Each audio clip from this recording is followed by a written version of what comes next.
Guys, ito yung national costume ni Atisa Manalo, guys. I-comment nyo sa baba kung ano yung magandang costume nyo, guys. Pwede siya sa Ipo-Ipo, guys. Or pwede siya sa Sierra Madre. Tapos sa mga jeep.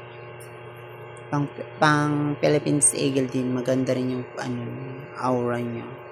So, mag-comment lang kayo, guys, kung ano yung bagay sa kanya, guys, na i-represent sa Miss Universe. Maganda kasi yung niya, guys, maganda kasi itong mga costume. Bagay siya sa culture ng Pilipinas.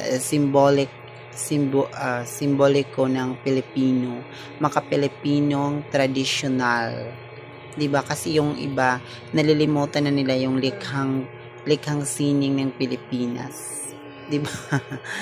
Bagay din siya sa labas, no? Kasi dati si Catriona Gri ang ginamit niya is laba, yung raid, tapos ano ba yun? May silver, parang ganun. Maganda rin yung kulay niya, guys.